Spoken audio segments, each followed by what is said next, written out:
Hello everyone. Today we'll be discussing a most important or I would say most wanted chapters from the biology for the upcoming NEET preparation. हमको सबको पता है NEET अभी postpone नहीं होने वाला है. नीट अभी 13 सितंबर को है. सो ऑन एन एवरेज आपके पास 18 डेज है. सो इन 18 डेज का बहुत अच्छे से यूटिलाइजेशन कर सकते हो. If any student utilises these 18 days very efficiently तो उसको डॉक्टर बनने से कोई नहीं रोक सकता है. But for cracking NEET examination, you should be fully aware of important chapters from the biology. And these are the important topic we'll be discussing today. But at the same time, I'll tell you what all chapters you can skip. Yes, you heard it right. कौन से chapter आप skip कर सकते हो ये भी मैं आपको बताऊंगी.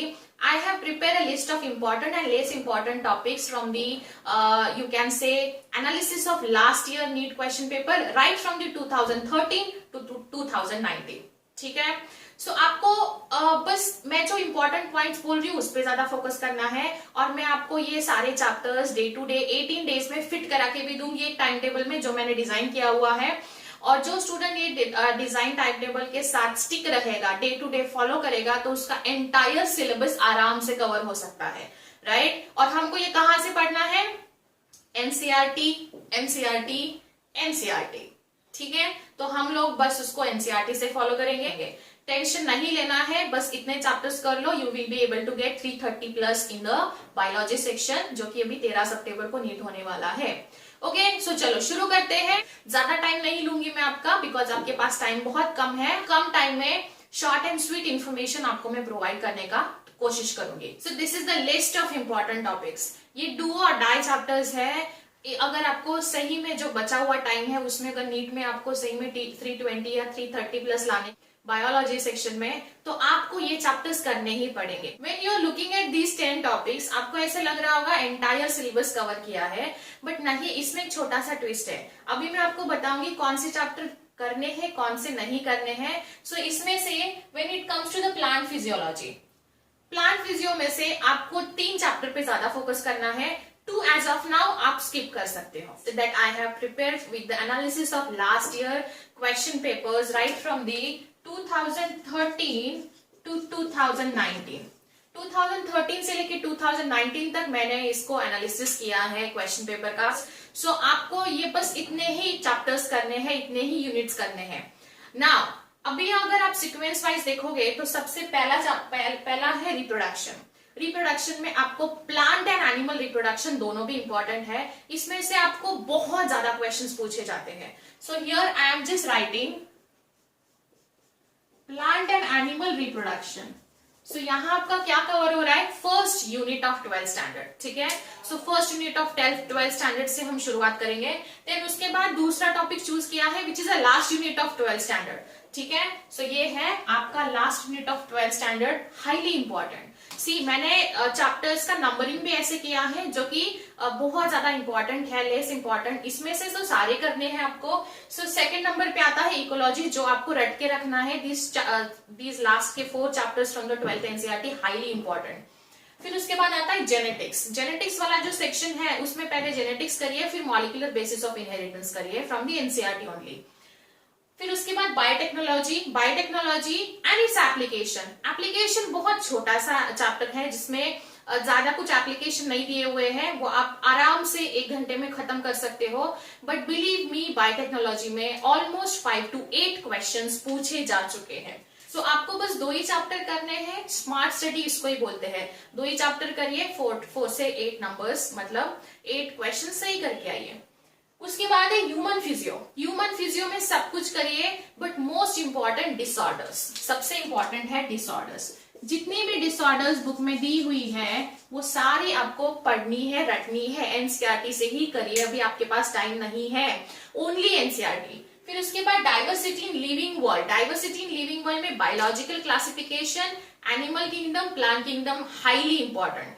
सबसे ज्यादा इंपॉर्टेंट है वो है biological classification and kingdom protista जो कि मैंने इसका एनालिसिस किया हुआ है डिटेल में. नीचे लिंक शेयर कर रही हूँ, वहां जाके देख सकते हो. Cell and cell division very important. ये यूनिट से आप biomolecule as of now skip कर सकते हो. बायोमोलिक्यूल आप केमिस्ट्री सेक्शन में कर लेना. सो प्लांट फिजियो से आपको इन 3 चैप्टर पे फोकस करना है. मिनरल न्यूट्रिशन अभी मत करिए बिकॉज उसमें बहुत सारी चीजें हैं रटने वाली. सो मैं आपको वो भी टाइम टेबल में जगह बना के दूंगी उसकी. पहले जितने टॉपिक्स में बोल रही हूँ उतने बहुत अच्छे से करिए, सो दैट आपका 85 to 90% सिलेबस कवर हो जाएगा। एंड फिर उसके बाद हम लोग जो लेस इंपॉर्टेंट है उस पर फोकस करेंगे, ठीक है। इवोल्यूशन करना है, इवोल्यूशन में एनालॉगस एंड होमोलॉगस के एग्जाम्पल्स करके रखने हैं। हर साल क्वेश्चंस पूछे जाते हैं, एग्जाम्पल्स, सारे एग्जाम्पल्स एनसीईआरटी से रखने हैं और their respective evolution, convergent and divergent. उसके बाद है biology in human welfare, microbes, microbes तो रट के ही रखना है। So microbes in human welfare, very important chapter. So these are the highly important chapter for the NEET preparation. Now we'll discuss least important topic for the NEET preparation. Okay? So here are the almost 6 chapters जो कि आपको पढ़ने हैं, लेकिन इसमें कौन से topics important है बस उतने ही पढ़ने हैं। अगर आप अभी रटना नहीं चाहते हो या आपके पास बहुत कम दिन है तो आप स्ट्रेट वे ये 2 चैप्टर स्किप कर सकते हो। मैं बोल रही हूँ बिकॉज मिनरल न्यूट्रिशन पे एक क्वेश्चन बनता है और बायोमॉलिक्यूल आप केमिस्ट्री सेक्शन में कर लेना। इसमें से बस आपको एंजाइम एक बार पढ़ लेना and you are done with this. Enzyme part पढ़ लेना। फिर उसके बाद एनाटॉमी ऑफ फ्लावरिंग प्लांट पे भी ज्यादा क्वेश्चंस नहीं है, एक आध क्वेश्चन पूछा जाता है, 1 या 2 क्वेश्चंस बनेंगे, सो हम लोग इसको भी छोड़ देते हैं। एनिमल टिश्यूज में इपिथेलियल टिश्यूज एंड उसके एग्जाम्पल्स याद रखने हैं, तो पूरा चैप्टर पे ज्यादा टाइम स्पेंड मत करिए, ओनली इपिथेलियल टिश्यू उसके एग्जाम्पल्स पढ़िए एंड दैट इज इट। उसके एग्जाम्पल्स, उसका लोकेशन बॉडी में कहाँ है उतना पढ़ के आगे जाइए। And one more thing, frog, earthworm and cockroach का साइंटिफिक नेम देख लीजिए। मतलब पूरा चैप्टर अननेसेसरी रीड करके टाइम वेस्ट करने की जरूरत नहीं है। फिर उसके बाद मॉर्फोलॉजी में आओगे तो मेरा एक वीडियो मैंने बनाया हुआ है, analysis right from the 2013 to 2019, वहां जाके आप देख सकते हो। इसमें आपको स्टेम मॉडिफिकेशन पे ज्यादा फोकस करना है, stem modification and root modification पे ज्यादा फोकस करना है। सो यहाँ मैं आपको लिख के दे रही हूँ, स्टेम एंड रूट मॉडिफिकेशन पे फोकस करना। एंड ट्रांसपोर्ट इन प्लांट थोड़ा सा समझने में लेंदी है, ये इतने जैसे मॉर्फोलॉजी या ट्रांसपोर्ट ये थोड़े से लेंदी चैप्टर्स है, इसको अगर आप ही आप समझने बैठोगे तो आप थोड़ा सा उलट सकते हो उसमें। हमारे पास इतना टाइम नहीं है। By studying these important 10 points आप आराम से अच्छे मार्क्स ला सकते हो। अगर टाइम बचता है तो you can do this also, but I would suggest you all कि अभी थोड़ा स्मार्ट प्रिपरेशन में बिलीव करना चाहिए स्टूडेंट ने।